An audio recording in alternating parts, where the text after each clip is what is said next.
Hello, using very can be repetitive and boring. In this video, we are replacing the word very with some interesting words. Here we go. This cake recipe is very simple.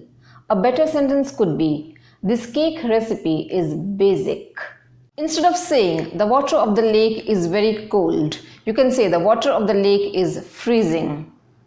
The room looked very colorful because of the decorations. A better sentence would be, the room looked vibrant because of the decorations. She is very shy. Instead, you can say, she is timid. She was very frightened by the noise of thunder. She was alarmed by the noise of thunder. She got very weak after her illness. She got frail after her illness. The trek was very exciting. A more descriptive sentence would be, the trek was exhilarating. Do subscribe to an English Nut. Have a nice day.